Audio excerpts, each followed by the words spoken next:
Welcome, everyone, to the F6P DFS kickoff show, getting you ready for NFL Wildcard weekend. Joe, there's only, 4 weekends left with NFL action? Yes.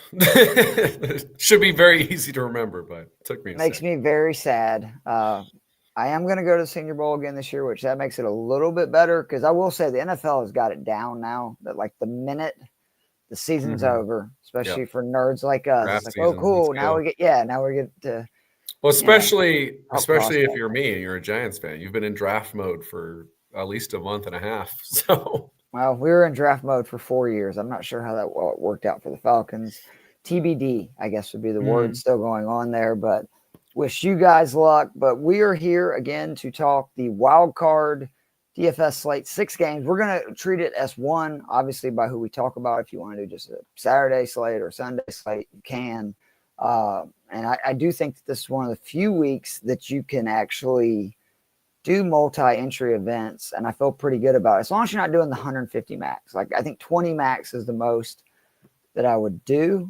I like there's a lot of 3 max ones out there. I'm doing 3 at a $20 3 max one, and because there's just enough combinations where I think even in a larger event, you won't necessarily share everybody with somebody, but it's also, one of those smaller slates where I think you have an advantage. It's a better chance. If you feel like you know what you're, talking about or what you're doing, you can kind of get a leg up.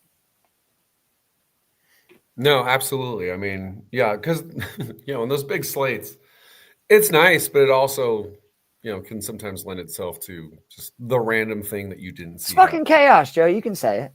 Yeah, no, that's the perfect description. It is chaos. And, the other thing too is it's always interesting because you're both betting on yourself on the smaller slate because you can really dig into each matchup. Mm-hmm.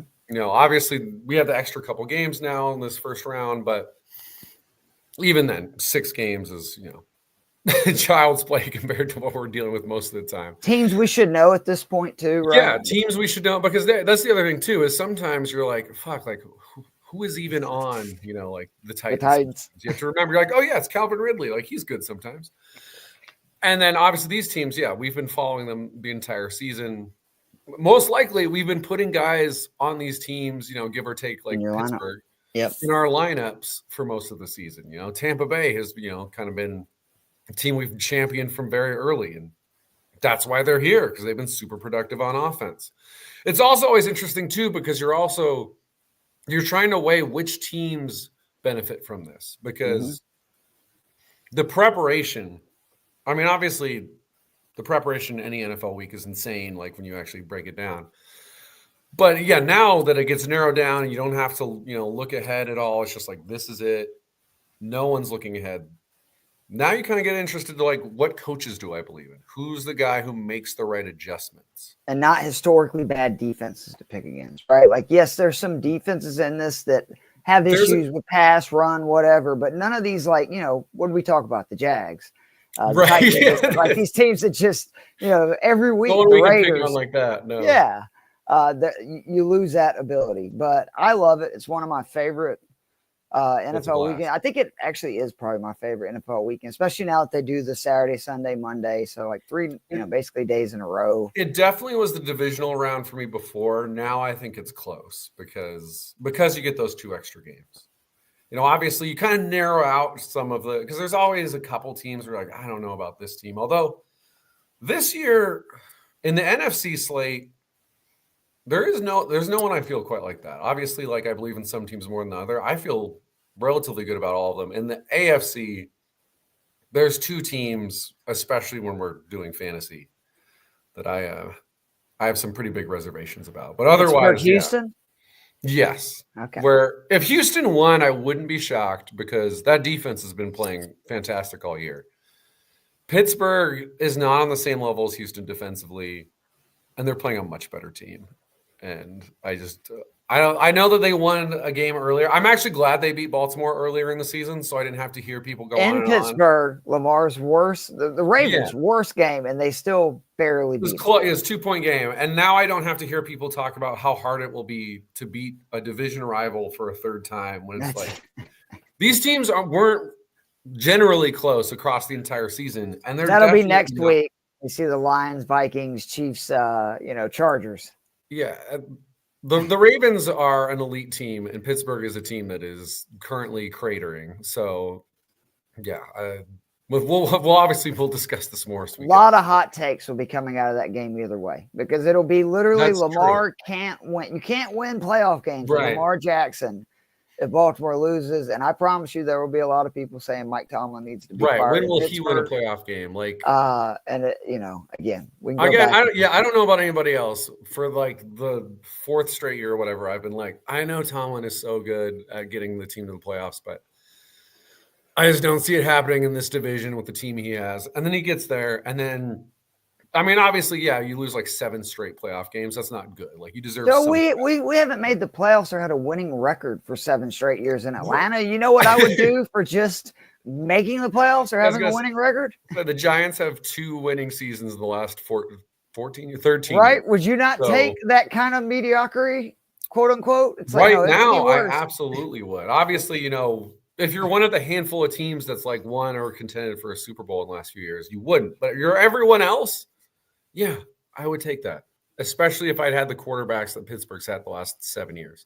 All right, one more quick thing, and then we'll get on, because, I love talking football in general with you. Of course. Are we going to have to revamp or have a new thought process for, we know 6, 7 teams, like new teams are going to make the playoffs each year? Because I would argue with some of these QBs that are getting really good, like this year, I think there was only 4 new playoff teams. The AFC particularly was almost the exact same. The top 4. I'm already forgetting. Now you got Herbert. Pittsburgh was in the playoffs last year, right? Correct. Or did they finish like 9-8 and miss it? No, they I believe they were in the wild card last year, because it was 5 of 7 in the AFC, and I believe 5 of 7 in the NFC. Chargers and Denver, and then Washington and Minnesota. Yeah. So.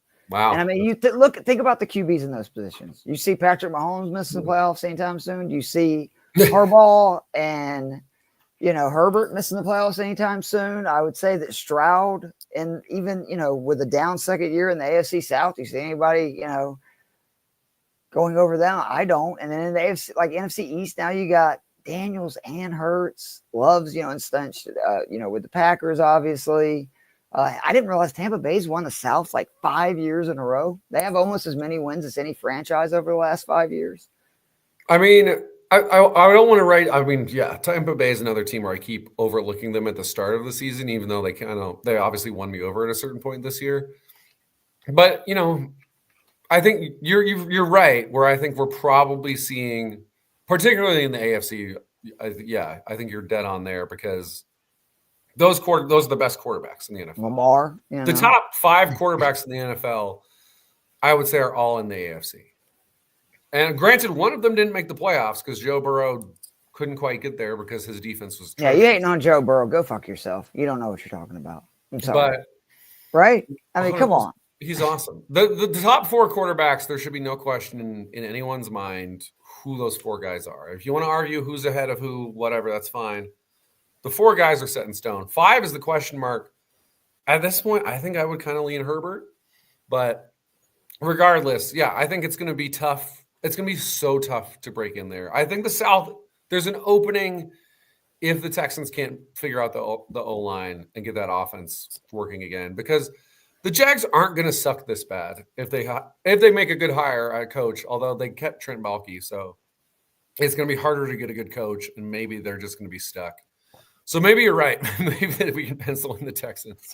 I do think your Falcons, I am interested in them next year. I know PFF grade, you guys were the 4th highest graded team this year. And obviously a big thing is the rest of your team can grade out well in a lot of areas, but if you can't pressure the quarterback and if your own quarterback starts screwing up, that can your coverage can be great for a long time. But if the quarterback has 5 seconds, it's not going to matter. I've been saying this for a while. They're really good on the back half of the defense. We don't have enough pressure to really prove how good they are. And when we get pressure, we don't really give up anything. It just doesn't happen very often. So but you're right. That's a very interesting trend. That 10 of 14 has to be one of the highest percentages we've had in the last 20 years. I just thought when I read that, I started thinking about the quarterbacks, right? Because I've told you forever, when I'm looking at win-loss records preseason, I don't even care about the teams. I look at, okay, what QBs are they playing? And I do think that we're at this, I don't know, this point in the league where it feels like it's going to be the haves and have-not at quarterback, because there's such a disparity from these good guys, especially with guys like, Drake May, like some of these guys that are really talented that also are just getting in the league. I think it's going to be more important than ever to have a QB, and you're going to see those teams over and over again, make the playoffs, because that's, kind of what happens anyway. It just feels like there's more good QBs than there used to be.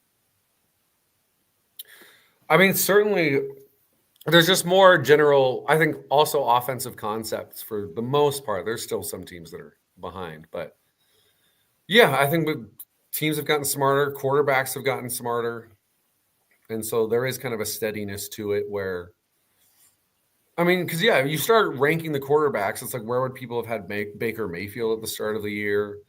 Sam Darnold, absolutely. Like he would have been like the 28th ranked quarterback or something. Jared Goff for me has taken a big step up to where it's like he did it again. That's another one of the fascinating things too, is the reclamation project, because now I think we're all going to be looking for it, and whether or not it'll continue, I don't know.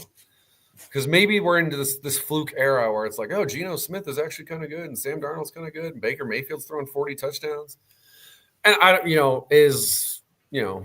trying to think who the candidates would be. Well, if we would have gotten together last week, that would be the guy. But I would have said literally, if we'd have done the show last week, this is a chance for Carson Wentz to potentially be someone's, reclamation project next year. That didn't go so great, but they also didn't try. Yeah, they didn't try. They're playing a good defense. He was almost an MVP candidate. I would absolutely be trying to get Justin Fields if I was a team that's, desperate right now at QB. All potential Giants quarterbacks next season. So. Pretty much, yeah. So, and definitely not Desmond Ridder. But all right, we'll get into actually what we're here to talk about. Sorry to y'all that are going, Key, shut up. Let's get into the DFS plays. We'll start with the QBs. Look, I mean, there's so many good QB options this week. Do not get me wrong. I'll go ahead and tell you, I've pretty much narrowed it down to two guys for me. And it's Jayden Daniels, who is my most owned QB.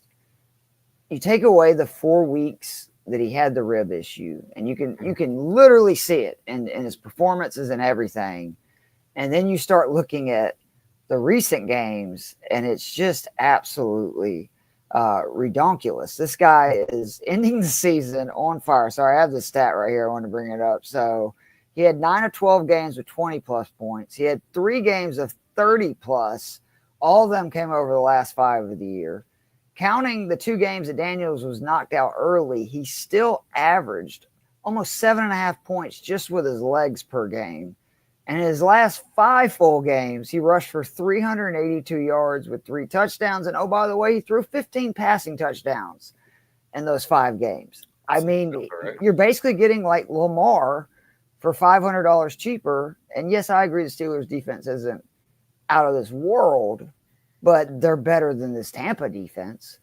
And I think this is the most likely shootout game. This is the game I'm 100%. Most comfortable with going with like 4 or 5 guys. I think and we'll talk about this in the receivers and tight ends and running backs. I think the best values arguably at those positions are in this game.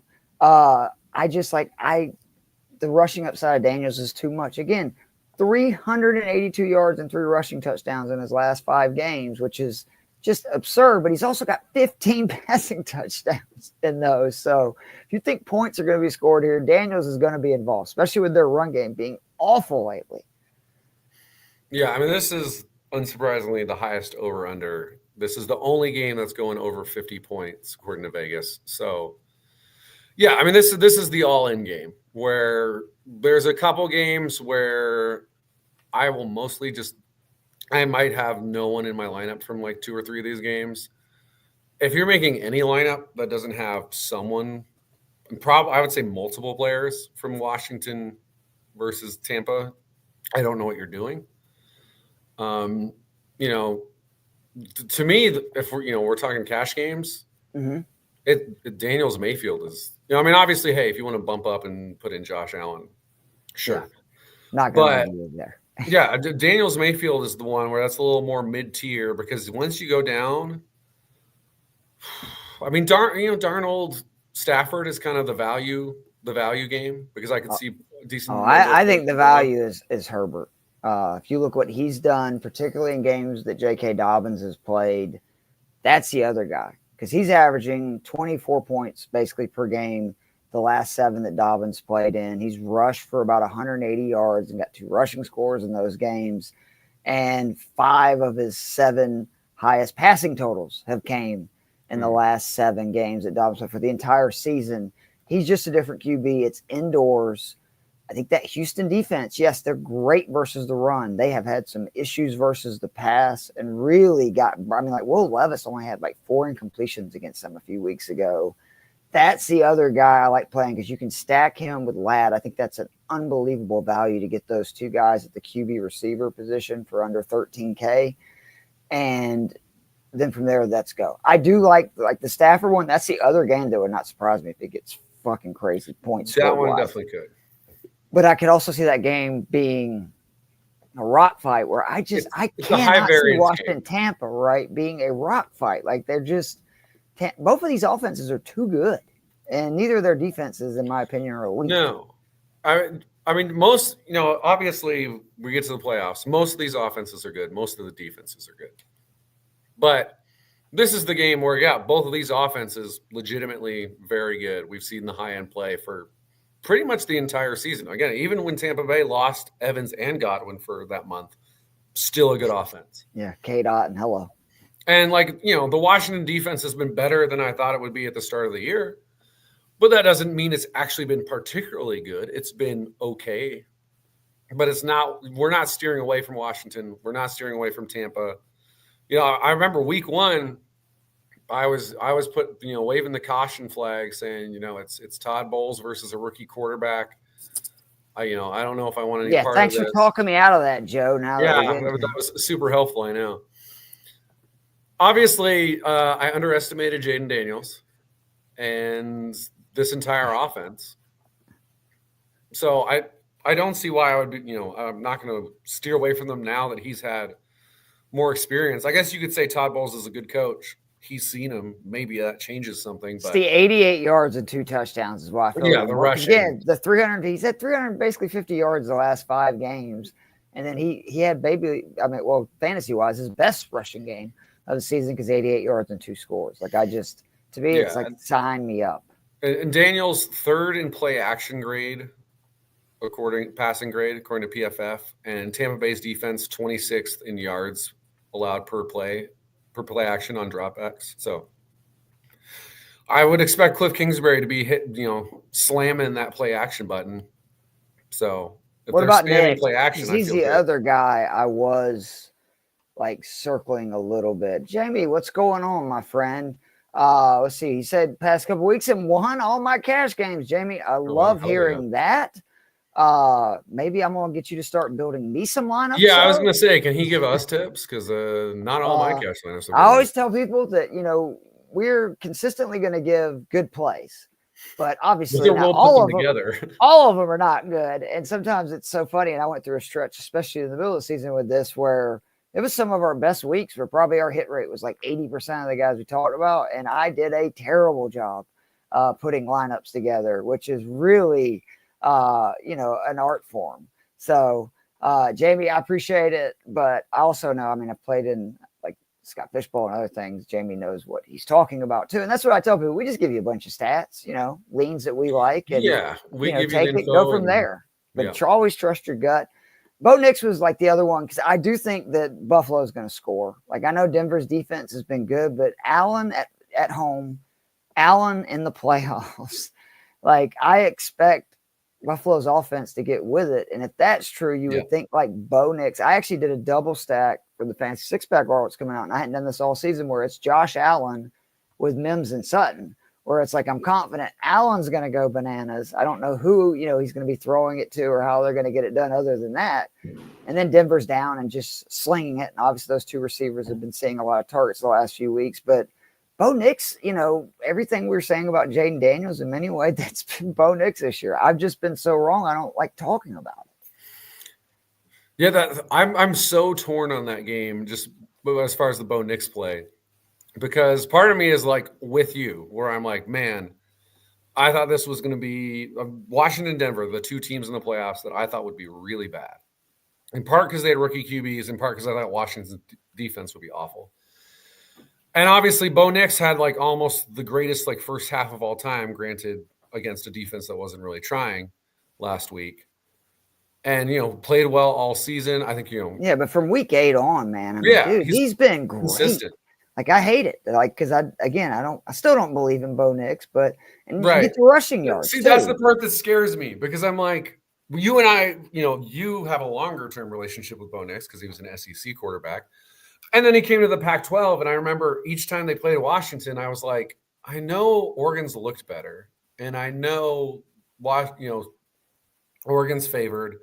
And I was like, but I'm going to bet on Washington because I believe in Michael Penix more than I believe in Bo Nix. And that worked out great twice.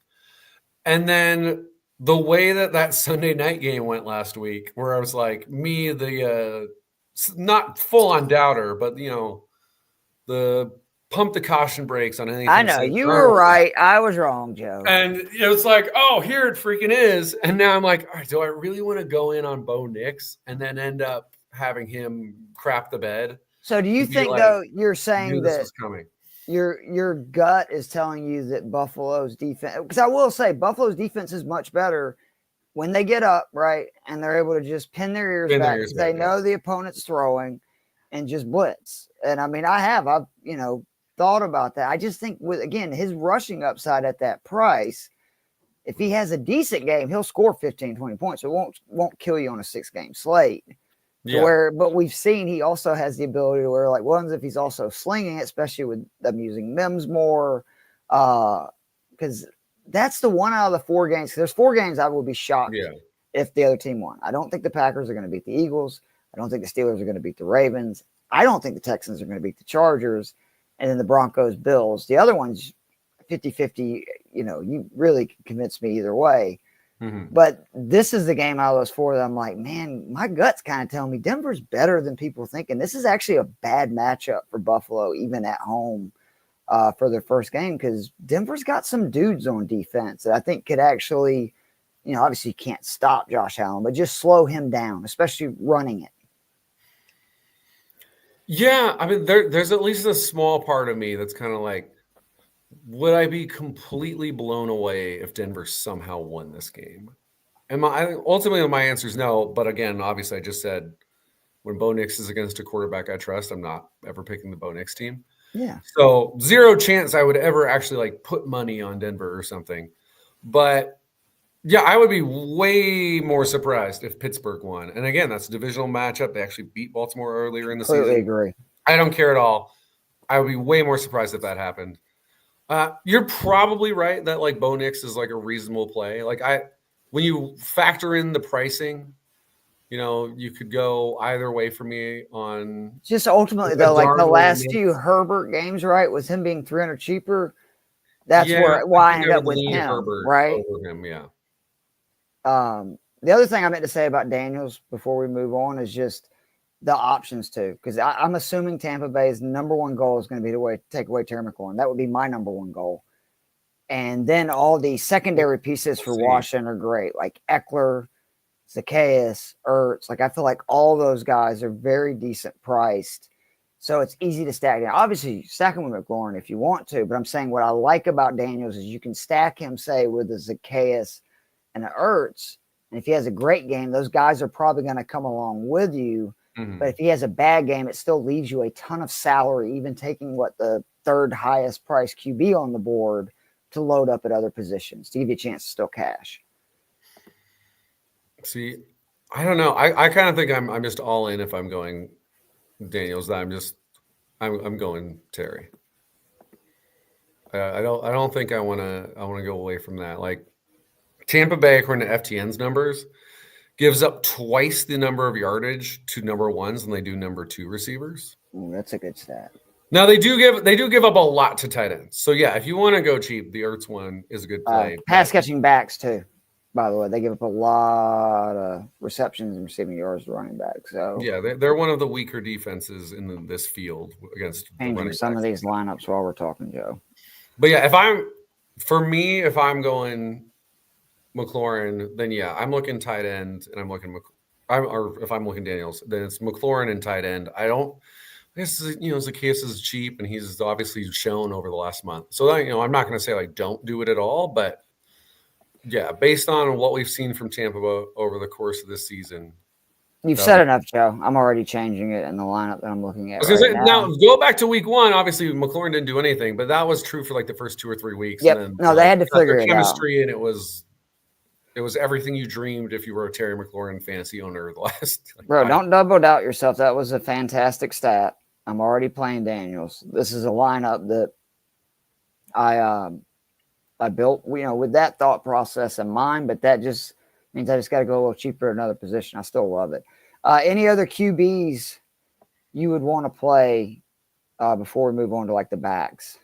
Or at least you want to mention something about, I should say. You don't necessarily have to play if you just think comments you want to make on them. I mean, I would say I'm just all out on Hurts Love. I want no part of either guy.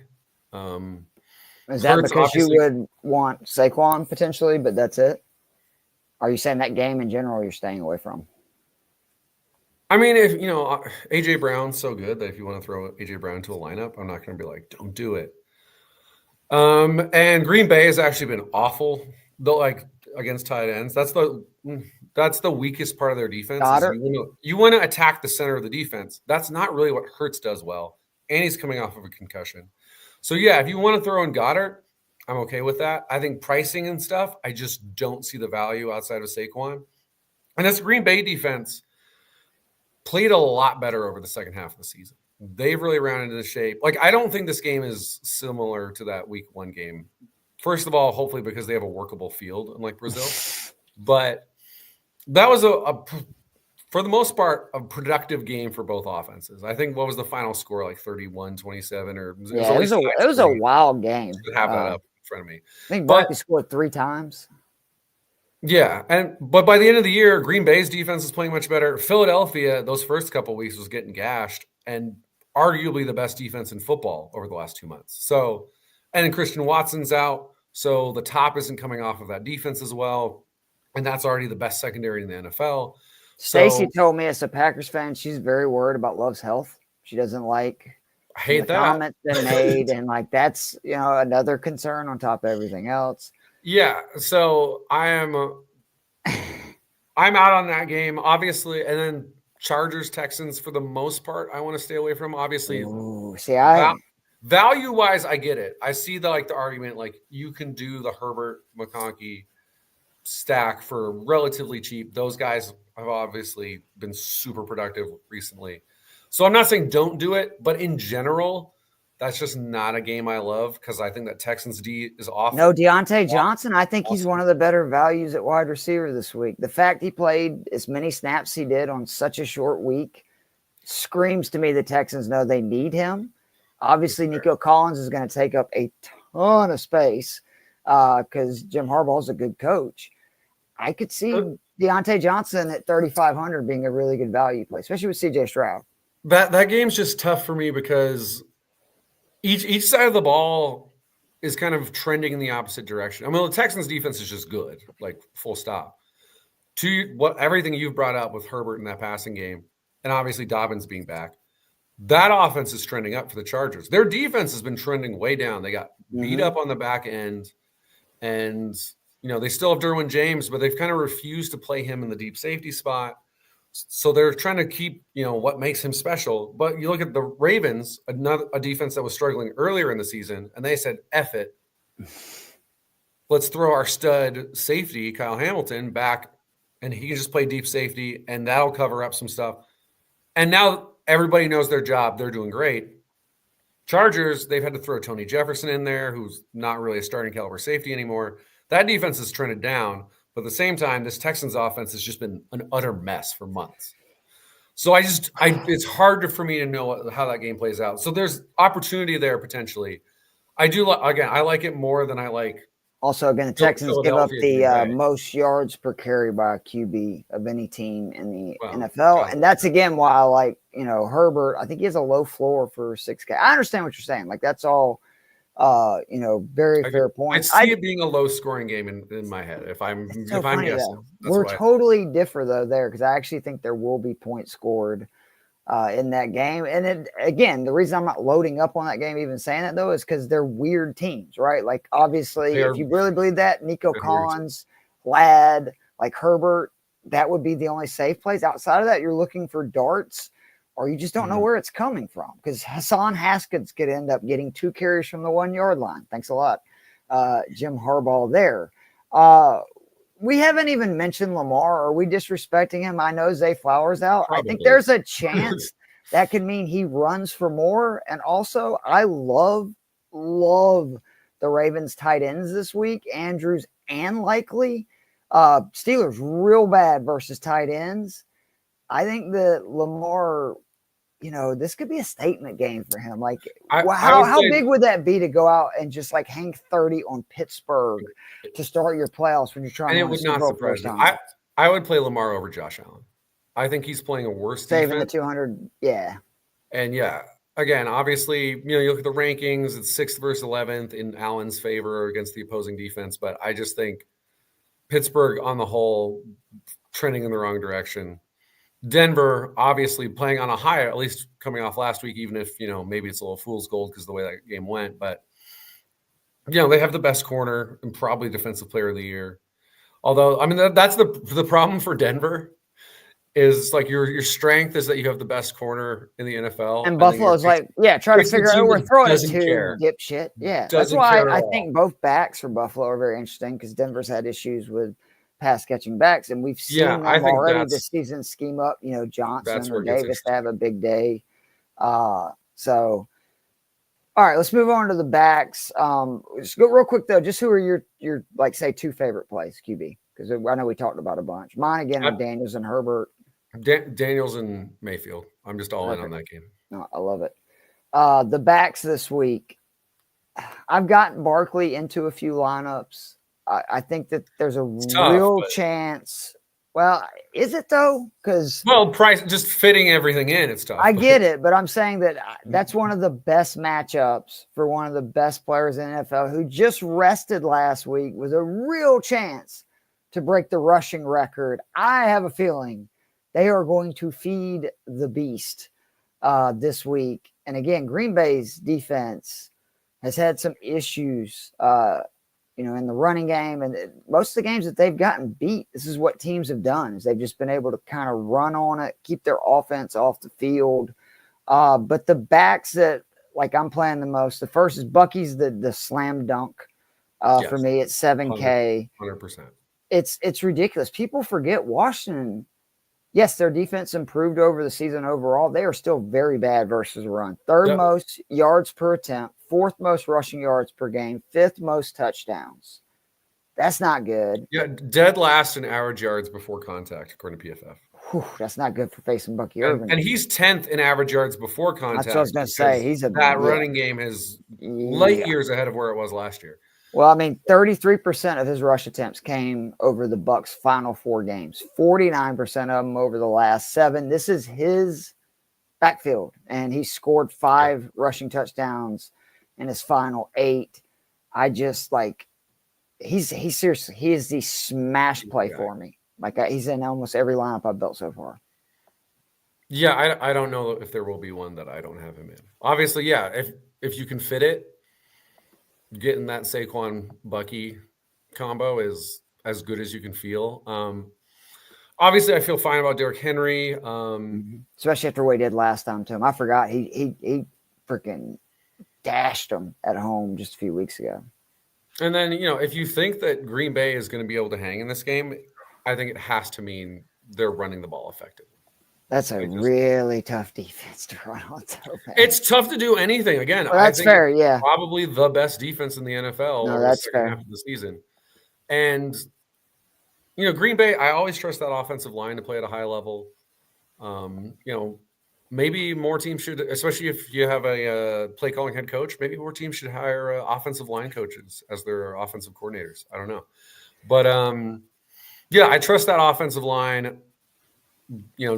If you're going to attack Philly, I still think that's kind of what you want to do. If you're Green Bay, I think you are kind of trying, based on, especially if Love's banged up, you're just trying to shorten this game. You're hoping Jalen Hurts makes a mistake, and you're just trying to ground. I think that's what Jamie is thinking, kind of along what I was with Barkley, that, Hurts coming back from a concussion. They need him, obviously. I know that the kid. Right. Are you going to be as willing to even do the tush push? Exactly.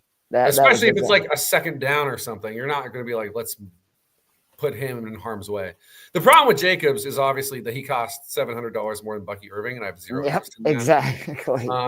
Minnesota's defense has the occasional hole, but against running the ball tends not to be it. So I don't really want Kyren. Where's the next guy that you feel good about? You put in your line, feel like I like this, because I think running back's very tough. Like if you don't just want to spend up, it is very tough. There's no surprise, a lot of good run defenses left. Again, something I scream year after year is the Falcons take wide receivers and quarterbacks and running backs and tight ends in the first round. Winning on the line of scrimmage is still where it's at in the NFL. Yeah, I mean, line play is so important. Obviously, I think even more pass pro and pass rush. But yeah, if you dominate the line of scrimmage, you will continue to be awesome. That tends to, as the Eagles continue to prove. And, as your D-line and my O-line continue to also prove. But I think James Cook is kind of interesting because I think I like him more than a number of the guys who are priced above him. Because, again, I told you I like him. We're doing all these playoff best balls where you only get one player per team. I think everybody's going to have Allen. I actually really like James Cook if you think Buffalo is going to make a run. And, again, you're trying to win that because, obviously, you got to differentiate. 80% have Josh Allen. It's a good question. Did you see this? Because I did not. Did they announce that they're going to play it at Cardinal Stadium, or they still? They did. I think it was about an hour and a half ago. Man, Rams! What a bad break. There might be more Minnesota fans there. To be fair, if any team was going to lose home field, well, outside of the Chargers who aren't hosting any games. I see what you're about to say. If any team is going to lose a home game and it not really change things, it's the LA teams. Those teams have the weakest home field advantage of teams that are good. Because obviously sometimes your team sucks, and that's why. But, it turns out, I guess it's probably working out okay, but when you bail on your long-term homes to go to LA, which is, I still think that's huge for Minnesota because you got Darnold making his first playoff start. It doesn't hurt. It doesn't hurt. I think it's going to help the Vikings. I really like the Rams. That's making me very nervous. I like going dumpster diving, to be honest. Again, Eckler, because again, I'm going to spend up at receiver. I told you I like to play Daniels, at quarterback if I have my druthers. I'd like to get Barkley and Bucky potentially in the lineup. One way of doing that is you got to go cheap with, a flex and a receiver. Eckler 4,800, I think, is really flying under the radar. And the reason is I know he only saw 5 carries last week, but he was back. He was okay, 5 for 32. The previous 3 full games, 37 touches. He had 26 rush attempts, 11 receptions, 230 yards, 3 scores. Brian Robinson has been awful. His last 4 games, 49 carries, 3.2 yards per carry. One of those was a 35-yard run. So that means on the other 48 carries, he's gained 126 yards. Yikes. Eckler could see an uptick in that from not only his playoff experience, he's averaging almost 5 yards per carry this season. It's like 4.8. And he's had multiple receptions, 11 of 12, 20-plus receiving yards, and 8 of 11. And again, this is what I was talking about. Tampa Bay, 5th most receptions and 5th most receiving yards to opposing running backs. I feel at 4,800 in a game that you think there's going to be points in. I feel good playing him. He's been pretty steady for cash. Again, if it's like a multi-entry, I would probably, maybe take a shot somewhere else. I think he's got a great chance to do it either way, but I just think he's a safe play for cash at 4,800 to get you at least 10 points, and it would not shock me if he scored 20. Yeah, I mean, to further the Eckler over Brian Robinson, and also even more so Daniels, The biggest gap in a defensive DVOA against the pass versus against the run is Tampa Bay in favor of the pass, where it's a 30% gap. No other defense is above 23% in the playoffs. So this is pretty clearly the biggest pass funnel defense that we have in the playoffs. So yeah, I would 100%. I am steering clear of Brian Robinson, and yeah, if you're dumpster diving, yeah, I want the guys who I think are going to catch passes, and that's why, it would probably be Eckler and Rachaad White would be the super cheap guys that would have the most interest in. I just don't trust Pittsburgh to move the ball at all, so I don't want their guys. What about Buffalo's pass catchers or, say, a Justice Hill? Because, again, with Flowers out, that's the only reason I'm considering Justice Hill is with Flowers out. I think Monken's going to, again, the tight ends, the running backs, I don't see them trusting Rashad Bateman a lot. I know Rashad Bateman's been great as the number 2. All evidence from the prior years before Zay Flowers got there, he is not a number 1 wide receiver target. I think that they're going to, Monken's a really good play caller. Guy. I know he shat the bed last year in their second round. We all have our bad moments. That's what I'm thinking. And everything, is proven this year. This offense is better. Lamar, by the way, just posted the, I believe, 3rd highest passer rating of all time in NFL history. And I want to remind people went away from the passer rating to the QBR because it didn't account for rushing. So this has nothing to do with Lamar and the 800-plus yards he had on the ground. All his rush. This is literally him just as a quarterback, pocket throwing passes. I think that this offense is electric and even without Flowers, but I do think they're going to look for other areas.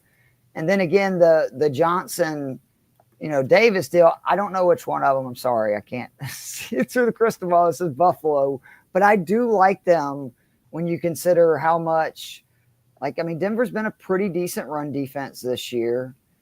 And they're a team, again, that they will attack you wherever they think they can. And they allow the 7th most receptions Denver does, the 9th most receptions. So you're having almost 5 receptions right at 40 yards and 0.35 touchdowns per game. That's the 3rd most in the NFL. James Cook, only 7 receptions over the Bills' final 7 games. In that same span, Davis and Johnson combined for 17, 3 touchdowns, over 250 yards. I think that they're very intriguing, for MME. But again, I would probably lean like Eckler. And I'm with you. Rachaad White's not a bad play either. If you think that, like we obviously do, it's going to get frisky. Yeah. Like I said, if you're throwing darts, again, outside of Brian Robinson, who we don't like for a number of reasons, if you're throwing darts, this is where we're throwing the darts because this is the game that's going to have points. So, if this game doesn't at least have, 6 touchdowns, I'll be really surprised. And I would certainly take the over on 6 touchdowns in this game. So, and that's the only game I really feel confident in that. Because if you told me Denver shits the bed on offense, wouldn't be shocked. If you told me Pittsburgh shits the bed on offense, I'd be like, yeah, I agree. Texans, like I said, I can't trust anything there. I think the Chargers will at least be okay, but I don't think there's going to be an explosion there. What about Denver's backs? Because that's the other thing. I know that, again, it's so hard to know what you're doing there. They're obviously so bad versus the pass, though. Buffalo is by far the worst defense in the NFL versus running backs out of the backfield catching passes. And I wonder if that Javonte Williams feels like, I know he didn't get hardly any carries, but he's had a bunch of those games where he turned into kind of like Rachaad White for a minute there, right? He has had those high reception games. And let me look up the exact Buffalo number because, they are, I think it's across the board against running backs. I saw some because PFF just came out with this thing, which I have mixed feelings about because it's they give up 5.4 receptions, which is the second most, 44 yards for 8 yards. Per, I think the 44 yards is first, and they also are along that 0.35, which is the most touchdowns per game to backs. He's just so low price, and I think he would be so low owned that I do wonder if that's a swerve because if he catches, especially if, again, I think Buffalo is going to win. I think they're going to be up. Denver's going to be throwing. I could see him, just catching 6-7 passes, and at 5,100, that may be enough on a 6-game slate. Yeah, I will say the 3 teams that have given up the most targets to opposing running backs are all playing this weekend. So it's the Chargers are dead last, then the Bills, then the Packers. So those are your bottom three. Obviously, part of that is they're up all teams. The Chargers one's interesting though. Yeah, I mean, Joe Mixon could have like assuming it stays close, a 30-touch game. Like, and after last week, I'm wondering, should they give it to my boy Dameon Pierce? Reminded me why. Remember how high I was on that guy, dude? He looked incredible. It's currently you're like one Georgia miss. No, he's a Florida miss. Oh, that's right. Why was I thinking he was Georgia? Just man, it's because he was bad. He was bad. I love that dude, man. I'm still. And early on, it seemed like you were right, and then maybe he's the running back reclamation. He's one of the best kick returners in the league too, which is what's funny, but that doesn't count anything for fantasy unless he scores. Yeah. But yeah, so I think that Joe Mixon's a little interesting, but again, for every guy who's between Barkley and Irving, I just can't justify it because Irving's there. So. Any love for Warren at 5,200? Again, we both think the Ravens are going to win. That means they're down. It's too risky, right? Like you would rather just. I honestly, I'd rather play Eckler way more for 400 less than I would him, or really Javonte. Those both maybe, or even hell, Rashad White for 5K. Yeah, I mean, I think I would put all those guys in a similar grouping: White, Eckler, and Warren. But obviously, the fact that Warren's the most expensive then makes him seem less. I would have Eckler way ahead of those other two. I really do think that it's a great opportunity for him because, dude, Robinson's been so bad. And like before he got the concussion, there were games where if Robinson was bad and Eckler was good, they would immediately, basically split the rush attempts. And we knew Eckler was going to get, all the pass, down situations anyway. So, any other backs real quick, or we can move on to receiver if you got nothing else anymore. Questions, concerns. Make sure Bucky or Saquon is in every single lineup. And then if you want a dumpster dive for the other one, that's cool. Follow your gut because, there's two other pass catching Bills backs. There's 3 Broncos backs who are rotating all over the place. I think if I had to throw a dart, I would still lean McLaughlin because he can catch passes and seems to be the lead guy carrying the ball. What a shit show that backfield has been this year. Yeah. So, but also, it's a great matchup. That's where you can hurt Buffalo the most is both like rushing the ball, catching passes. Yeah. I know. I'm with you. I'm with you. Because you're right. There will be, next week, presumably we will get Buffalo, Baltimore, and then I'll be all that in would on be Derrick very Henry. interesting. And also kind of like you said earlier, where it's like you have that slight pause that maybe Denver could pull off a crazy upset. It's like it feels a little bit like one of those matchups that's so hyped up because it's like these are the 2 MVP candidates, the 2 guys who are trying to prove the playoff doubters wrong, and it's like finally take down Mahomes. And then it's like one of them will just lose this round. And you'll just be like, what the hell? Like, why do we have to watch, Buffalo destroy Pittsburgh or Baltimore destroy Josh Allen will get the Joel Embiid, attention, just like Embiid either one of winning the will. MVP. Yeah, but I'm saying especially Allen, right? Because I don't know. If Lamar as the 2-time MVP and the guy who I think is actually. Oh, no, I'm saying Lamar will too, but it'll literally be, I can hear it now, the Embiid narrative after he won MVP and then Jokic, approved again. Yeah. So, all right. That will definitely happen. The wide receiver and people, let's just not go crazy. Okay. They're still going to be very good. And every one of us would take them as a quarterback. They're elite quarterbacks in the NFL. We're jealous. We're jealous. We wish those guys were on our teams. The wide receivers, man, why has it got to be so difficult? This is where this is why it's tough this week, because if the running backs were better, I would be spending down and not taking any expensive running backs and just loading up at wide receiver because sure, there's some matchups. God, there's so many. So let's just start real quickly with the expensive guys.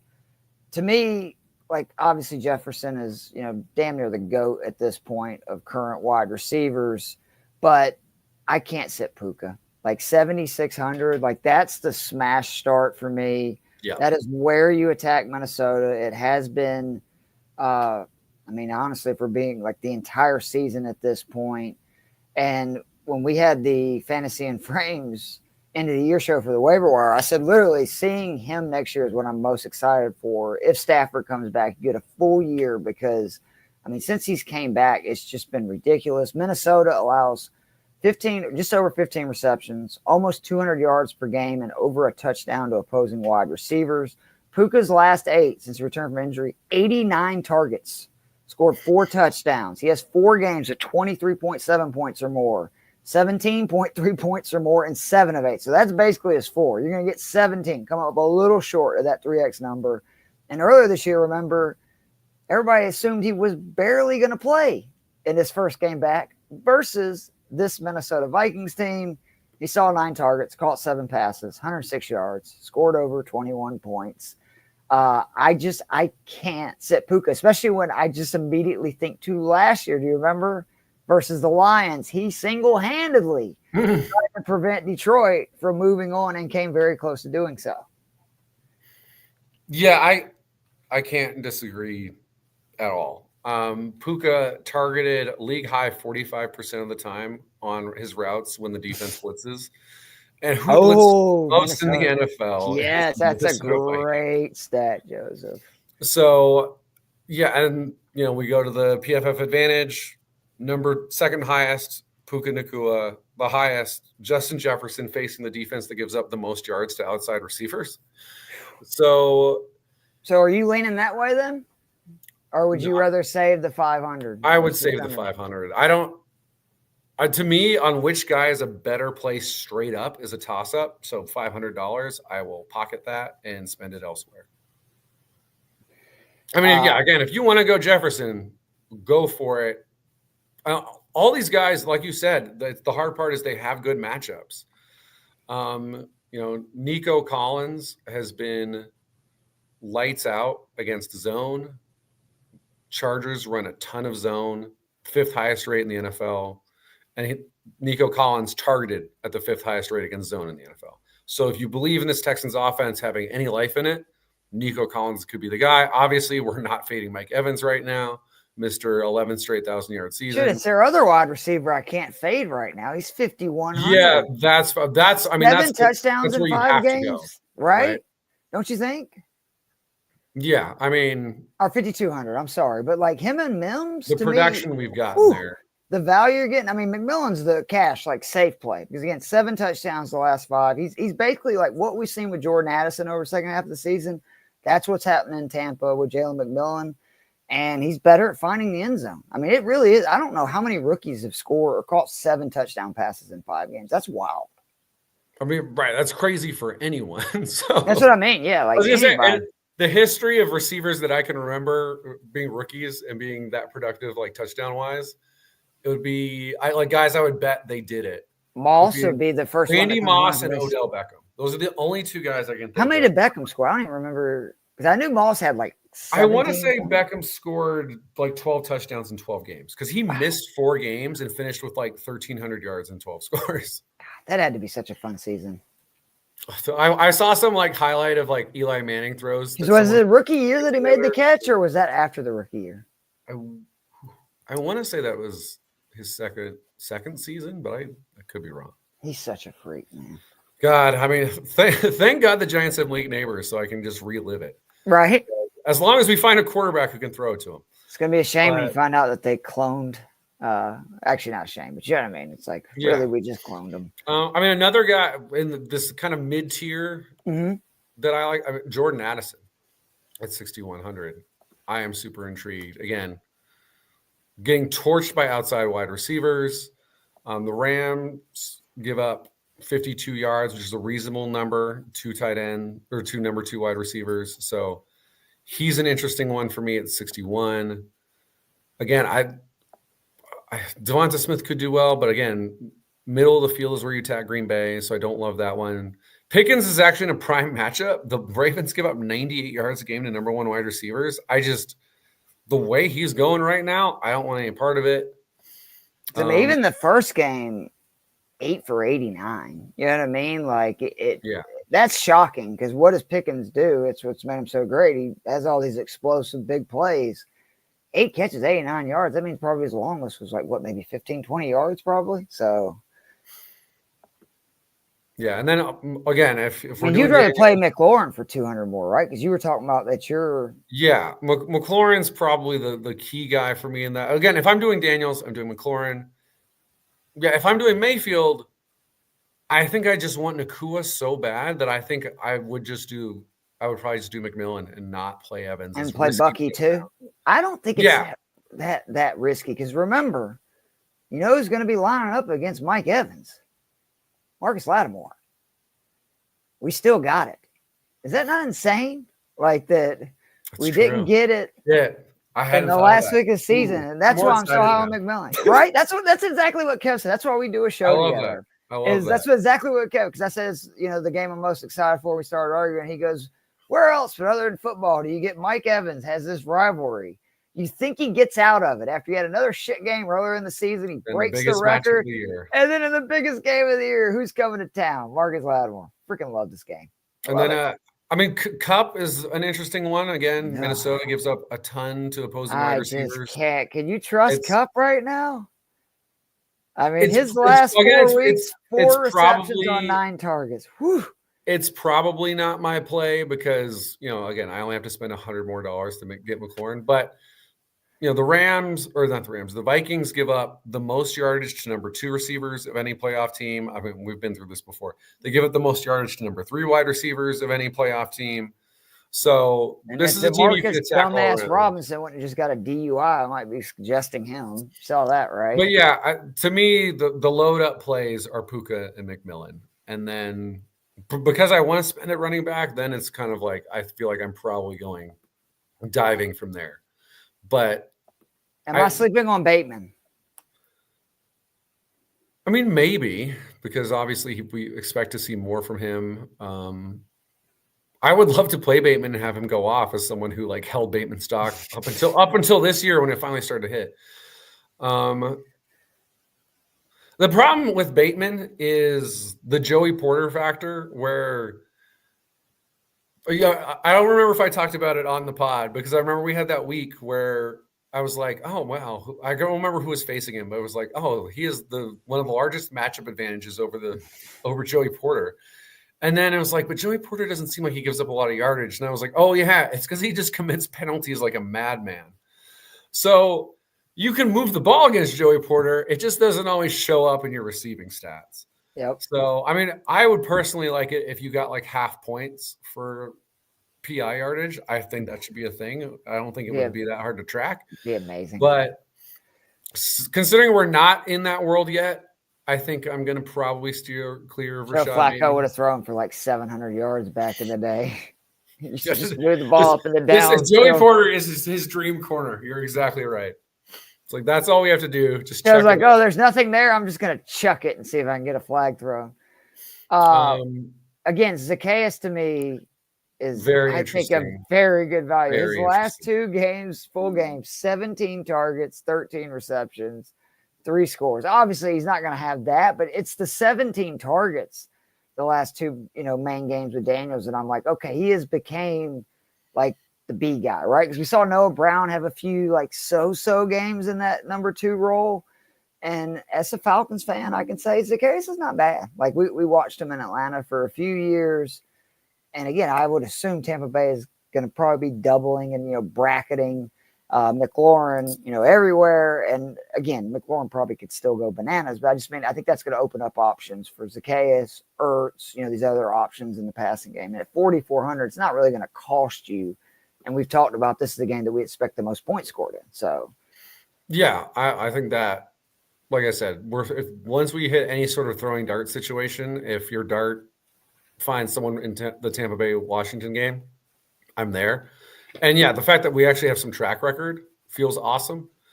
So yeah, I think in the mid 4s, he is the play. Because there's some stuff where it's like, oh, Keenan Coleman's good against man. He's playing Denver, but it's just I don't want to deal with that. Dontavian Wicks, when you get Watson out, he's going to be on the field more. But like we've been down that road so many times this year, it's not gone well. Would you play Atwell if Robinson said? I doubt he will be. Let's say he's ruled out or benched because of the DUI. Because I mean, Demarcus Robinson really is somebody I was considering because what you said about number 3 wide receivers. We know that they have a tendency, that's like fair. Stafford, as much as anybody will hit.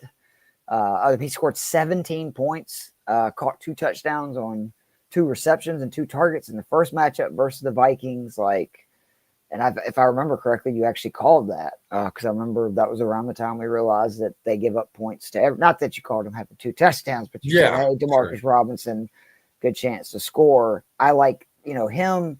And then again, I like Deontay Johnson at 3,500. You're getting a guy that actually can play with CJ Stroud. And I'm assuming, that he's going to be more underneath stuff. And that's, kind of what it was last week. 2 for 12 on 4 targets. But for 3,500, he doesn't need much. And he played 22 snaps when I think he was only claimed like 4 or 5 days earlier. I just think he's going to, who are you going to get at 3,500? I bet he gets 6-7 targets. And I think he will. You're right. Because the last guy I probably feel kind of good about is Vele because the Bills are more of a zone team. And again, we expect them to be losing. Well, and Vele kills zone, right? That's where he comes alive. You could always throw the Calvin Austin dart because I think they're going to get railroaded. And so you'll have to throw some balls up to him. But yeah, Vele's really the last guy I feel pretty good about. So, I mean, like you said, the Tutu Atwell one's interesting if Robinson does get ruled out. But yeah, I don't see anyone you're going to go below Deontay Johnson and feel remotely okay. I mean, I guess you can throw the Mike Williams start, but that hasn't been hit in the entire season. So, and he's supposedly been a model citizen. Like seriously, there's been comments. I hope he is. I've always really enjoyed Deontay Johnson. He was one of my sleeper guys the year he came out. He's just a guy who gets open, whether or not he catches the ball is always he's kind of like he's Wicks on steroids, where it's like he's always open, or maybe they're just the same guy, just always open, 50-50 whether they'll catch it. But at 3,500, right? We can take that risk. I'm with you. So we're kind of though in agreement that Puka's. I like Ladd a lot more than you do because I even think Ladd at 6,600 is a great play. I don't dislike it. I know that. I just mean that he's probably the second receiver that I would play other than Puka at his price. He's been such a and he plays inside and outside, so they can't just stick Stingley on him, which is that is important. It's a zone defense that's a really good defense. And if it was reversed and the Texans were a top 10 man defense, then obviously I'm always in on McConkey against anyone who's running man at an above average rate. But yeah, just remember though, the Falcons run zone at a ridiculous high rate. He freaking cooked us. I mean, he's just good. It's just he's a hammer play against man, and against zone, it's like I'm not against it. But yeah, to me, I'm all in on Puka. I'm all in on McMillan, and because I probably want to at least I have to get at least one of the running backs who cost $7,000. I'm probably trying to go a little cheaper because I don't Jefferson really or Barkley. love dumpster diving at quarterback. Like Jefferson, Barkley, Henry, which of those guys that you want? Of the super expensive non-QBs? Jefferson, Barkley. I think they're the only guys over 8K. My lean, I think, is Saquon. Mine too. I love Jefferson. It's just it's the 500 more for a guy that I can get. It's also the guy who's the same volume. I mean, Saquon's played 1 playoff game his entire. Well, 2 playoff games because we got blown out by the Eagles. I forgot. Try to block that one out. He's played 2 playoff games his entire career. And again, he sat out last week with a chance. Yeah, he sat out last week. He's coming off a 2,000-yard season. And then even if this game somehow goes bad and Green Bay's up, again, who gives up the second most targets to opposing? Jamie knows what I'm talking about with Ladd. He said that 65% in the slot. Stingley only plays 4% at most in the slot and only shadows 44%, which I was not aware. I thought he shadowed more than that. That is very good news for me and my boy Lad. Keep doing it, Lad. The tight ends this week, I kind of got to it to start, but the Ravens tight ends like sign me up. And I like Likely more than Andrews for a lot of the same reason that we've been saying on a lot of these guys, right? What's the difference?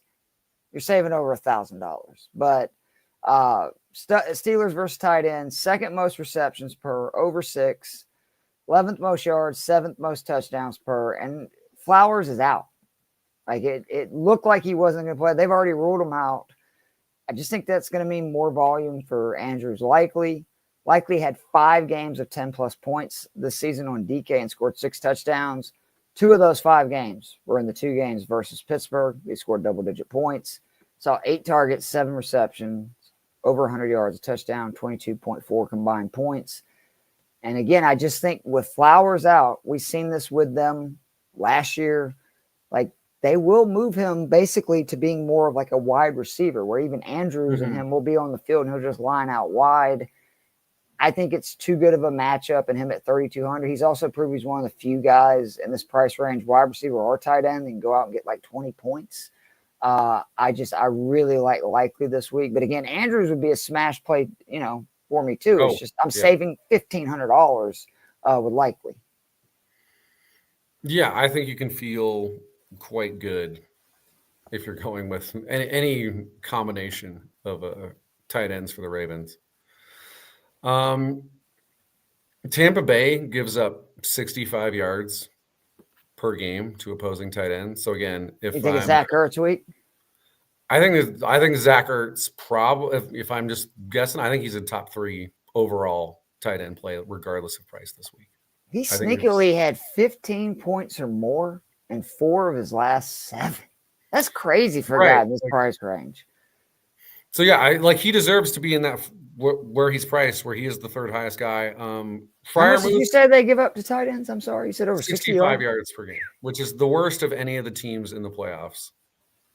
So, I actually didn't look up the Kansas City Detroit stuff this week, so worst I don't of the think teams either of them is worse, week. But I didn't look it up. But yeah, so he's 4,300. So if you don't want to do Andrews, I would rather go Ertz than Freiermuth. The Ravens, that is one of the way, outside of number 1 wide receiver, where again, they're giving up the most yards to number 1 wide receiver. The next best way to attack this team is with your tight end. But again, I don't feel good about the Pittsburgh offense at all. And I do feel good about the Washington offense. So yeah, Zach Ertz at 4,300. I like that one a lot. You mean Patty Fries? I found out Monday, or Tuesday, that's what Stacy calls him, is Patty Fries. Patty Fries, I like that. Hawkinson's in a great matchup. It just, he feels like the guy where target him. Do you trust him? No, I don't. I'm all in on draft TJ Hawkinson in your fantasy draft next year, because everyone's going to remember this year and forget that oftentimes these major injury guys, it's year 2, and he barely even came back this year till the last month or whatever, or 2 months. So I'm all in on Hawkinson next year. I am not in on him in these playoffs. You see a world where if the Rams get pressure, which I think is possible. Rams have been the Rams, Jared Verse, and they've got a lot of guys who get have 20, 30 pressures this year. After Darnold came off such a bad game where they was being blitzed constantly. He was just still throwing it over and over again to Jefferson, Addison. Could they be telling them this week, hey, we've got a really good tight end. This is a great matchup. Rams, 4th most receptions, 3rd most receiving yards to opposing tight ends, just a little less than Tampa. You need to target him. Because, he did catch 41 passes for 455 yards over 10 games. If he just scored 2-3 touchdowns, I think we would be having a totally different discussion about him. Yeah, that's a very fair point. Now, I have TJ Hawkinson in 0 of my lineups. Right? Yeah, I was going to say, I would rather play Zach Ertz for 100 more, but I'm just saying the matchup is really it's a great matchup. And after what happened last week, it would make sense that they're getting Darnold going, hey, you got to get rid of the ball quicker. What are some ways to get rid of the ball quicker, right? Get it to your pass catching tight end, get it to your backs. It is possible. Like I said, I like the matchup a lot for opposing tight ends against the Rams. It's just hard to trust him. To your point, maybe we're overrating it a little bit, but Yeah, I would just rather spend that extra 100. Would you rather save 300 and go with Goddard? I know you said that was one of your favorite matchups. Well, I was just looking over some more stuff while we're saying this. And Goddard, fourth largest difference in target rate when facing man compared to zone. Green Bay, very zone heavy team. So, okay. So if we get a tight end who's good against zone, then it's lighted up against Green Bay. Isn't it Devontae Smith who sees a bump versus zone? I think out of their pass catchers, or am I wrong? That sounds right. I have it up. And he probably won't have Jair Alexander on him either, right? That may not be a horrible play. He's pretty low priced too. Well, let me see. Devonta Smith's numbers are like the exact same. Really? His target rate. Now this is a little bit old because I always look up the weekly PFF thing, and they didn't do one this week. Yeah, they're like, screw you guys doing the playoffs. We're taking a week off. Yes, but as of what was this? December 26th, so 2 weeks ago, his target rate was 20.9% against man and 20.8% against zone. That is insane. His fantasy points per route run was 0.46 against man, 0.45 against zone. Wow. So he's just the exact same guy, and that guy's pretty good. But yeah, again, I think this Green Bay defense is playing pretty well. I'm just going all in on Saquon if I'm doing. No, that makes sense. I was just curious. That's good stuff. For tight end, yeah, I think the guys we immediately mentioned, to me, those are the plays where. Oh, I know one other guy I wanted to ask you. And it's Ertz. Dalton Schultz. Same thing I'm saying about Deontay Johnson. Is it possible that Schultz is the guy that benefits? Because since the injury to Dell, he has been targeted. I know I looked this up in the meaningful games 16 times in the 2.5 games that like starters played. So could you see that? I mean, this has been a Chargers defense, been very good versus tight end. So I know it's not a great matchup. I'm just, again, as always, looking for volume, right? Like what guys, because obviously if somebody's going to get volume, they have more opportunities to score points. That's, to me, always where I start, especially looking for, plays that other people might not have or see. It just makes you wonder, would he get a bump? Similar to like Likely, Andrews. So he has the similar issue to Goddard, where very good versus his PFF grade, third largest gap between man versus zone, and then the Chargers are top 5 in running zone. Yep. So, and then just to throw in on the Mark Andrews, first among qualified tight ends in yards per route run when the QB is pressured. Steelers, that is, the strength of the defense, 37% of dropbacks. That's 8th in the NFL. They generate pressure. And then second largest difference in air yards when facing single high. Steelers use single high at the second highest rate in the NFL. So even more all in with you on the Mark Andrews, Isaiah Likely stuff. So yeah, to me, would you play them both? I would consider it. That's a good way to save a bunch of money. I mean, because really think about it, it's what, just like $8K for 2 positions, basically. Yeah, and it's like if one of them goes off, it makes and it the other even if like one of them scores 20 and one of them scores like 6, you're like, really I don't good care. point. Just think about it. If they're 8K and we're going, what are they, 7,900, right? Combined. Yeah. So if you're going by exactly, you need basically 24 points. Yeah, like for the. The two of them and Ertz. I would strongly consider some combination of like those 3 dudes. Damn, why can't I start 3 tight ends? Do better, DK. Nobody but me would say that ever, but that's my bread and butter. That's true. The tight end guru. It's like, the smallest, skinniest guy in the world. Nobody knows tight ends like that's right.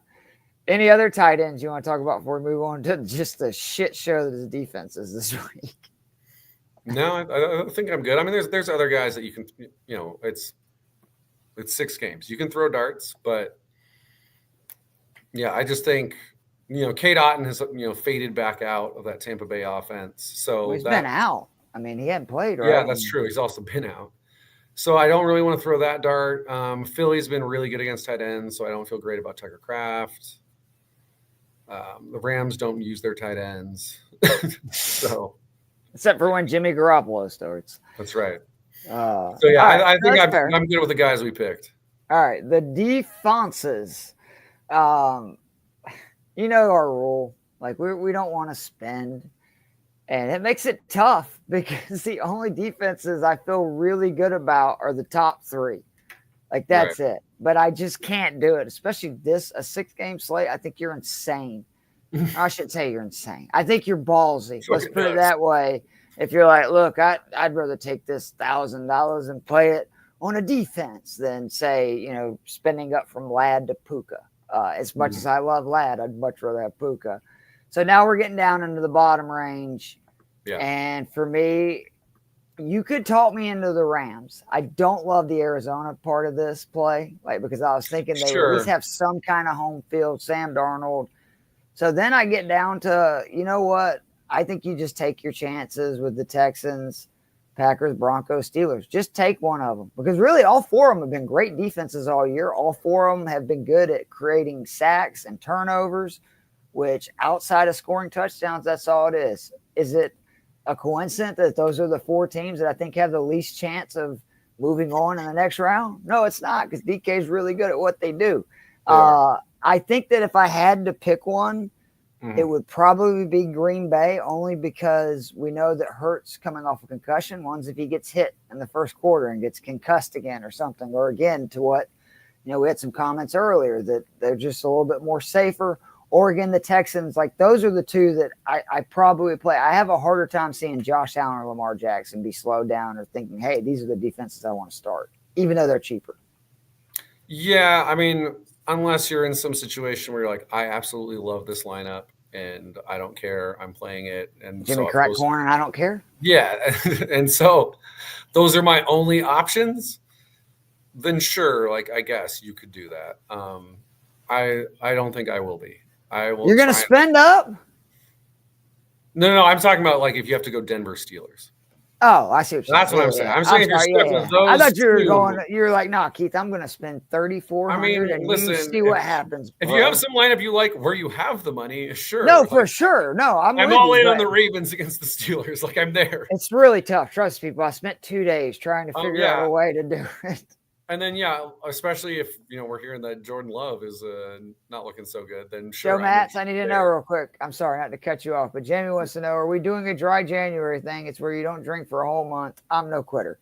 Jamie, I quit drinking a long time ago. So that's the easiest thing ever for me. However, if you're asking me, am I going to stop smoking weed and eating edibles? No. So, I got where I hated hangovers, Joe, and that was basically the end of drinking for me. I just couldn't handle it. I really did. I got to be about 30, 31, and they just kept getting worse and lasting longer. And I was like, look, I can smoke. My wife's cool with it. My life's cool with it. I'm just going to go that avenue. But no, I will not be doing a dry January. What about you, Joe? I could probably use it after the going to Vegas and teaching. I had 2 weeks off there, and it was probably the most college-like break I've had since I was in college. And what'd you think? It was fun, but you couldn't do it again? It was a good time. I feel like I need to now do a cleanse. So maybe it is time to do a dry. The hard part is I always want to have a little something when I'm watching the games. So I don't know. We'll see. I'm not committed. But can you do a no drunk January where it's not dry? You don't you just don't get wet. That's that's doable. You start to feel a buzz, and you're like, I'm going to go eat a peanut butter sandwich. I got to put it into this. I'll get one of those Uncrustables. I'll throw it in the freezer so it'll be ready for me. Yeah. All right. I'm in on no drunk January. That feels real. I love it. But yeah, I'm with you. I think I would probably lean Green Bay. I think that's the one I feel the best about because. Isn't that the lowest point total too? Or am I wrong? Nope. Actually, Ravens, Steelers, and Chargers, Texans both are, which is a little surprising to me. I actually think that's the game that the pace is going to be slow. Both of those teams are going to be running it, right? Yeah. I don't like any of those three games. So I agree with Vegas. And you're getting to me to where maybe I need to go away from some of the plays I have for the Chargers. Houston game, because you're right. Vegas agrees that's actually the lowest on the slate, which it does kind of shock me because Saturday game normally gets wild. I know everybody shits on it. Simmons and them call it the Shakey's game, but it was like last year. I think the Texans scored like almost 50. Even the Browns, because they got down so much, scored like 21, 24. There was a ton of good DFS, but I was so wrong about that game last year. Remember, I was like, Browns defense everywhere. And you were like, no, actually, I like the Texans. I'm going, Joe Flacco. And you're like, yeah, you just said exactly the problem. Yeah, it's like he's throwing a pick in every game this season, so I'm all in. And I even said, oh, that's a good point. Did I end up changing any of my plays? Hell no, because I'm an idiot. So you were right. I think that's right. All right, before we get out of here, I want to do this each week. Let's pick all the games with the spread. Oh, all right. And then we'll keep up with it. So you get a point for picking it without the spread, an extra check if you get it with the spread. Okay. And we'll just see who ends up with the most in the year. Chargers, Texans. Chargers are given 3. I have a buddy who works for the Texans. I always want to pick the Texans, especially we got the home dog going, which I guess they're the only true home dogs. Rams. Oh, you're right. I got you. The only true home dog now because of that. That's fair.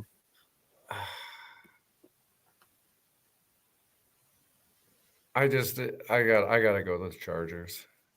What? Both ways, right? I'm tempted, but yeah, I'll go Chargers both ways. You got it. All right. Steelers, Ravens. I don't think we need to talk about this. I do think Baltimore is going to cover. 9.5 is large enough to make me pause for a half second and then go, no. If it's 10.5, then I would actually legitimately have to pause and think about this for a sec. But no, I will take the Ravens. Like I said, I think this is Baltimore's year. I think they're going to win the Super Bowl. And I think that it's actually very fortuitous for them to have the Steelers at home that first round. I think it would be huge if they go out without Zay Flowers, right, and just lay it on Pittsburgh. And I do think Lamar is playing at that level. Have I told you before what my biggest gambling regret is ever for like not making a bet? No. What is it? The last game Ben Roethlisberger ever played, it was at Kansas City back in the 21 season. And they were like 13.5 point dogs. And I remember being like, they're going to get murdered. And then I just didn't do anything about it. I didn't place a bet, and they lost by 21 points. And I was like, the hell were you doing? Did they have the alternate lines back then where you could do the – because I think that's relative. Oh, they would by then, 21 – because, yeah, they for sure had it by then. So, yeah. That's why I boosted that to like 19.5, like they're going to win by 20.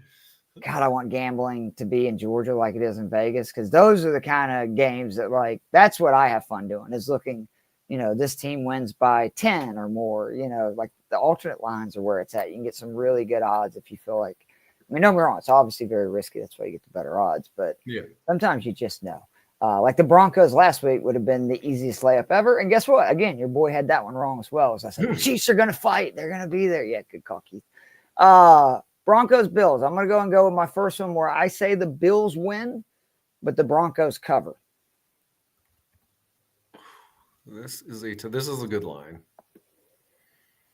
I'm trying to think, well, like in my head, what score I have for this game. I'm trying to also figure out where I think we're going to differentiate, because we've agreed so far, and I'm like, is this the spot where I should just? We got a lot of picks to go, though, Joe. This is only 6 games. There's still a bunch more. I will go with the Bills. I will do my anti-Bo Nix bet and say Buffalo can win this by double digits. All right. Good news is I can't lose more than just half a point there. All right, Packers, Eagles. Go ahead, Joseph. You need to start rotating these two. That's been unfair to me. We'll do it the rest of the way. You go. That's true. Yeah, I should have to go first sometimes. I will do the split here. I will take the Eagles to win, but I will say that Green Bay does keep it close, and so I will take the 4.5. So that's going. Plus, I want to root for Green Bay. So Jesus. I'm a Giants fan. What do you want me to do? I get it, but I can't stand the fucking Packers. Sorry, Kev. Sorry, Stacey. Sorry, any Packers fans out there. I just can't stand you guys. I mean, y'all have had some real fucking pricks as your quarterback. Look at Aaron Rodgers. As far as I know, Jordan Love is okay, but I also used to say that about Aaron Rodgers. So and we said that about Brett Favre. So I always couldn't stand Favre, but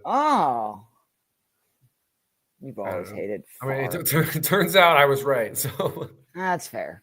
I'm going to take the Eagles both ways. I have a hard time, right? Like, not rooting for the Eagles because they got so many dogs, man. And it's like not just so many dogs. They have some of my all-time like favorite from a back-to-back national championship, like the best era ever. Like, man, the Kobe Dean, like Nolan Smith, both the beasts in the middle, Carter and Davis. Like, they're a well-run team that drafts good players. Yeah, I know. Hey, so I'm in the same boat, bro. Tampa Bay, Washington. This is, to me, the hardest game to pick on the slate. I think Jaden Daniels is for real.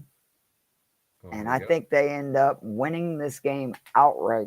I will take Washington, obviously, with the +3, but I also will take them to win.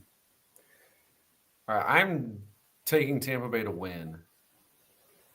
3, like, it feels stupid not just take the team when it's 3, but it's also like, this could be a 3-point game. Look at Joe already working the angle for the ties. You son of a bitch. He's like, this is another place where I could pick up a point on him. Well, I mean, I wouldn't get it. I wouldn't get it. I'm trying to decide if I should double down on it or not. I'm going to hedge. I'm going to say Washington covers. I'm going to say Washington covers. That's smart, of course. And I should definitely go first. No, I'm going to let you go first, motherfucker. Don't think I'm going to keep giving you all, especially old analytical Joe over there. I will go 3 for 3 on the underdog covers in the NFC. And since it's under 3 points, hopefully it's obvious, I am taking the Rams to win. Wowzers. Because I think you're nuts if you ever do like an under 3 line and you're like, I think the Rams cover, but they lose by 1 or 2. All right, just for saying that, and when Vikings history, I'm going to take the Rams cover. Oh, I'm going to take the Vikings.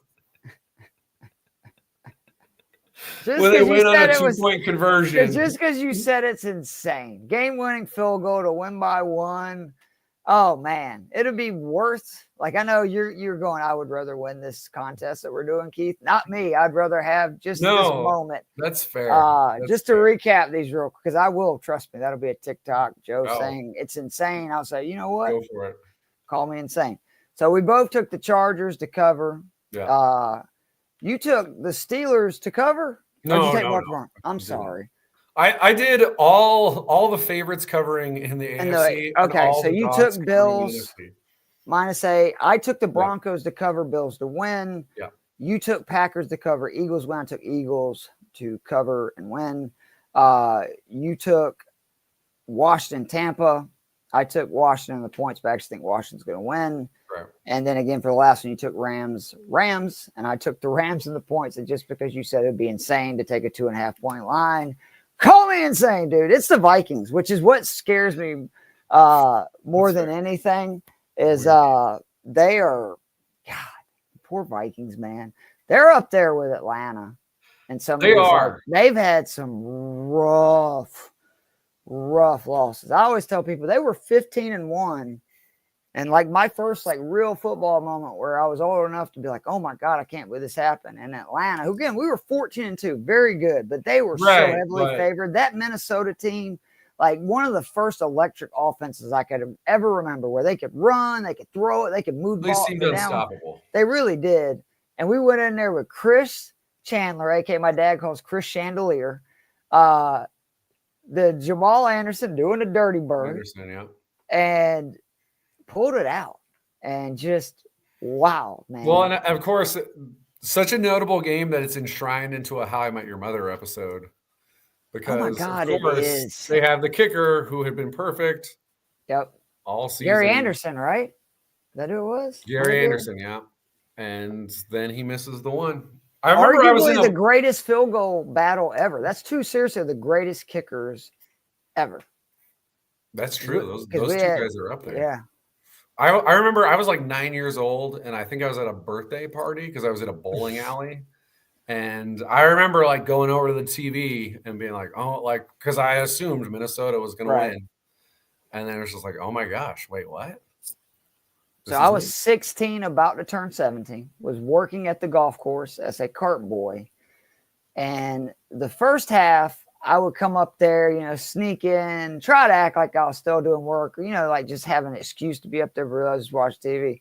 By freaking the fourth quarter, I told Lily, my head pro said something to me. I said, dude, you're going to fucking fire me. I'm watching this. Like, I'm invested, okay? We're about to go to a Super Bowl. I mean, that's what I would have done if I was you. So. And I will never forget my dad calling me not long after and telling me that J.B. Bryant, his best friend forever, been a Falcons season ticket holder forever, called him crying. Like, seriously, tears of joy. He was so excited.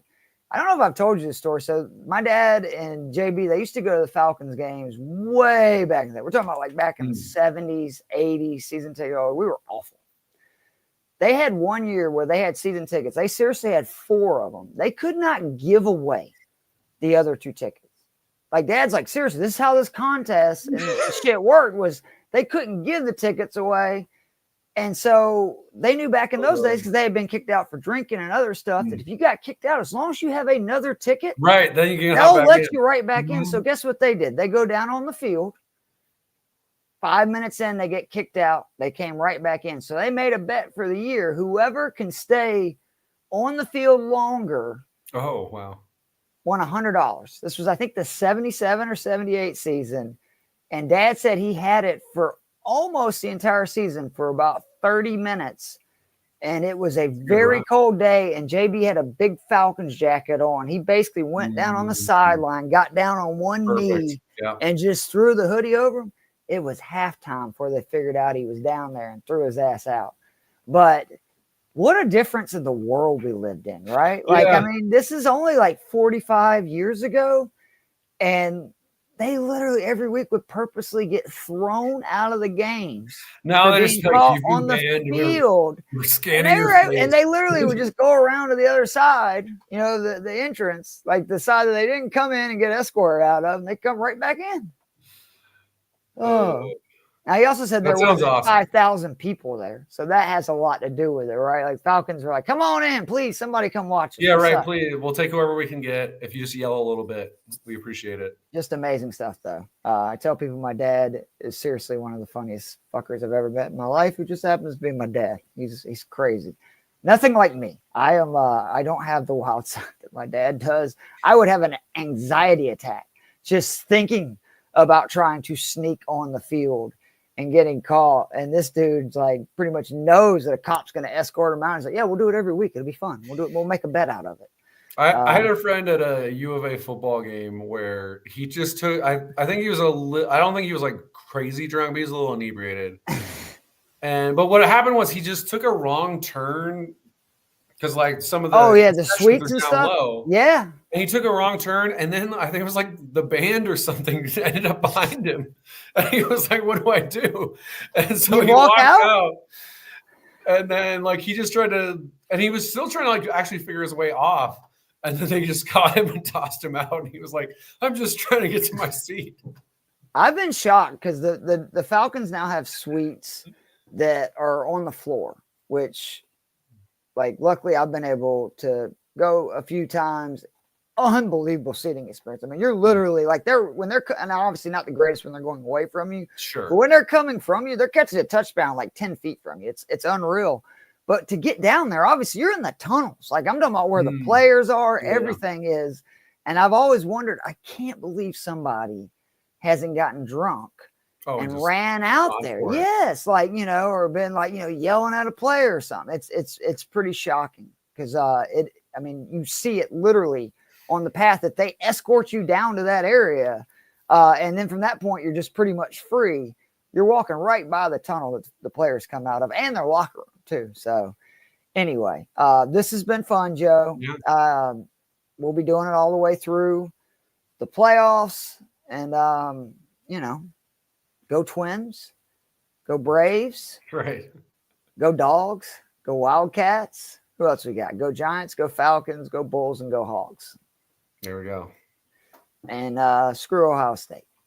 I don't like Texas either. I'm rooting against Texas. I don't like either one of them. Texas, so we were talking about right before we went on. We got the two universities that if children see coming, they better run. And then we got Ohio State, Texas. So this is what happens when Georgia's the most likable field we could have had. That's what you're saying. Right? This is what happens when Georgia gets eliminated. That's all I'm saying. And Arizona State was a fun team too. But we will see you guys next week. Take care.